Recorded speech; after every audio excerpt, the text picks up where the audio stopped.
اذ قال اللہ یا عیسیٰ انی متوفیک ورافعک الیہ، یاد کرو جب کہ اللہ نے عیسیٰ سے کہا عیسیٰ میں تمہیں اب لے جانے والا ہوں۔ یہ لفظ ہے کہ جس کو قادیانیوں نے اصل میں بہت بڑی بنیاد بنایا ہے اپنے غلط عقیدے کی، کہ وفات مسیح ہو چکی ہے۔ اس لفظ کو اچھی طرح سمجھ لیجئے، وفا کے معنی ہے پورا کرنا، وعدہ وفا کرو، وفا۔ اب اس سے جب کہا جائے کسی کو پورا دینا تو باب تفعیل میں آئے گا وفا یوفی توفیتاً، وہ ہم پڑھ چکے ہیں، ووفیت کل نفس فکیف اذا جاء، جب وہ دن آئے گا ووفیت کل نفس ما عملت، جو کچھ انہوں نے کیا ہوگا پورا پورا ان کو دے دیا جائے گا۔ یہ دیکھ لیجئے آیت نمبر 25، فکیف اذا جمعناہم لیوم لا ریب فیہ ووفیت کل نفس ما کسبت وہم لا یظلمون، ہر ایک کو بھرپور پورا پورا بدلہ اس کے اعمال کا دے دیا جائے گا۔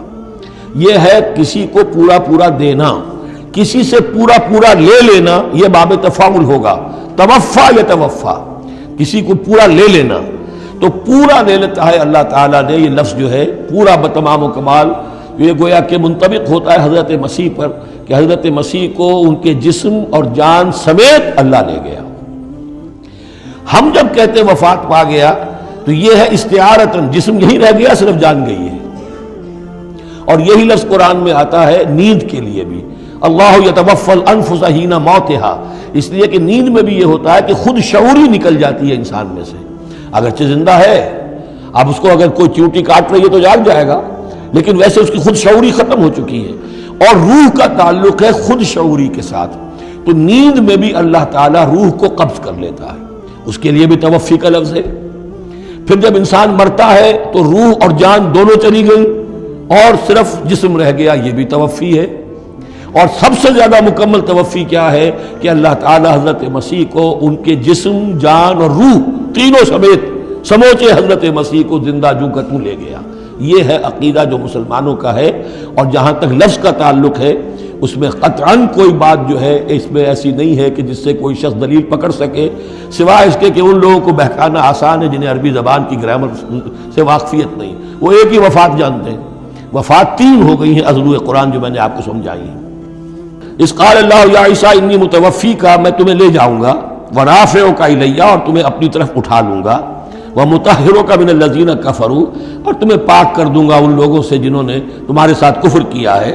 وجاعل الذین اتبعوک فوق الذین کفروا الی یوم القیامہ، اور جو لوگ بھی تیری پیروی کریں گے انہیں اب ہمیشہ ہمیش کے لیے قیامت تک ان کے اوپر رکھوں گا کہ جنہوں نے کفر کیا ہے تیرے ساتھ، جو تیرا انکار کر رہے ہیں یہودی، اس کے بعد سے جو پسے ہیں آج تک پس رہے ہیں۔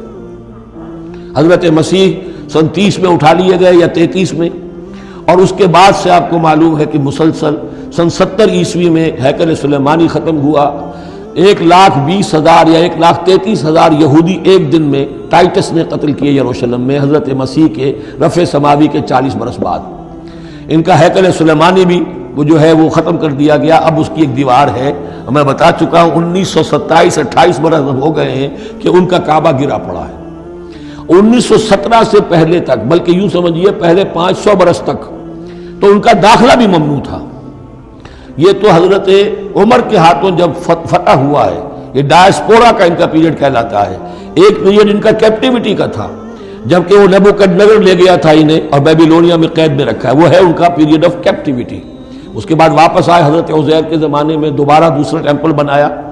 اس کے بعد یہ ٹیمپل سن 70 عیسوی میں ختم ہوا، اور ڈائسپورا کہلاتا ہے کہ منتشر ہو جانا، انہیں وہاں سے نکال دیا گیا تھا کہ تم دفع ہو جاؤ یہاں سے، فلسطین میں تم نہیں رہ سکتے۔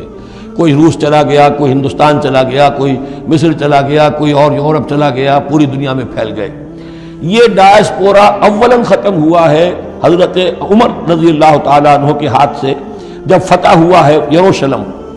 اس وقت حضرت عمر نے اس کو یروشلم کو اوپن سٹی قرار دیا کہ یہاں عیسائی بھی آ سکتے ہیں، مسلمان بھی آ سکتے ہیں، یہودی بھی آ سکتے ہیں، یہ سب کا مشترک شہر ہے۔ لیکن جو عیسائی تھے یروشلم کے، انہوں نے جب ہینڈ اوور کیا تھا، فتح نہیں کیا تھا مسلمانوں نے یروشلم، ایک ٹریٹی کے تحت، ایک معاہدے کے تحت ہینڈ اوور کیا تھا۔ اس معاہدے میں یہ شرط انہوں نے لکھوائی تھی کہ یہودیوں کو یہاں آباد ہونے کی اجازت نہیں دیں گے۔ چنانچہ یہ اجازت تو ہو گئی حضرت عمر کے زمانے سے کہ آ سکتے ہیں، زیارت کر سکتے ہیں، لیکن یہاں رہ نہیں سکتے، پراپرٹی پرچیز نہیں کر سکتے، کوئی مکان نہیں بنا سکتے، سیٹل نہیں ہو سکتے۔ یہ رہا ہے جب تک کہ موجود رہی ہے اسلامی خلافت۔ ترکوں نے بھی اجازت نہیں دی، بڑی سے بڑی رشوتیں یہودیوں نے دینی چاہیے انہیں، اور در حقیقت خلافت کا خاتمہ جو کروایا یہودیوں نے وہ اس لیے کہ انہیں یہ نظر آتا تھا کہ اس خلافت کے ہوتے ہوئے ہمارے لیے ممکن نہیں رہے گا کہ ہم کسی طرح بھی فلسطین میں دوبارہ آباد ہو سکیں۔ لیکن پھر برطانیہ کے جو وزیر تھا بالفور، اس کے ذریعے سے انہوں نے بالفور ڈیکلریشن 1917 میں حاصل کیا ہے، پھر ان کو حق ملا ہے کہ یہ یہاں آ کر جائیداد بھی خرید سکتے ہیں، سیٹل بھی ہو سکتے ہیں، اور اس کے یوں سمجھیے کہ 31 برس کے بعد پھر اسرائیل کی ریاست وجود میں آئی ہے۔ یہ تاریخ ذہن میں رہے۔ اگرچہ 1917 کے بعد سے انہیں کچھ سانس تو مل گیا ہے، اب ایک طرح سے محسوس ہوتا ہے کہ دنیا میں بڑے اقتدار پر ہیں، مٹھی بھر ہیں، یہ زیادہ سے زیادہ 13-14 ملین ہیں، 1.5 کروڑ سے بھی کم، لیکن پوری دنیا کی سب معیشت جو ہے اس کا بڑا حصہ ان کے کنٹرول میں ہے۔ لیکن پھر بھی یہ سب کچھ جو ہے وہ عیسائیوں کی سپورٹ کی وجہ سے ہے۔ اگر عیسائی ان کی مدد نہ کریں تو ان کا تو یوں سمجھیے کہ ٹکڑے اڑا کر رکھ دیں عرب ایک دن میں۔ لیکن اب پیچھے پوری امریکہ کی حکومت ہے، امریکہ کے حواریین ہیں، خاص طور پر west white Anglo Saxon protestants, امریکہ اور برطانیہ، وہ تو گویا کہ ان کے در خرید ہے ایک طرح سے، اور بھی جو ممالک ہیں عیسائی اب یہ فتح کر چکے ہیں ان سب کو، عیسائیوں کے اوپر ان کا غلبہ ہے۔ اس لیے اب جو شکل ہے وہ بھی یہ ہے کہ ان کا وجود ہے یہی کہ عیسائی ہیں اوپر، اور یہ مانوی طور پر سازشی انداز میں انہیں کنٹرول کر رہے ہیں۔ ثم الی مرجعکم فاحکم بینکم فیما کنتم فیہ تختلفون، پھر تم سب جو ہے تمہارا لوٹنا میری ہی طرف ہے، اور پھر میں تمہیں بتا دوں گا اور فیصلہ کر دوں گا تمہارے مابین ان باتوں میں جن میں تم اختلاف کر رہے تھے۔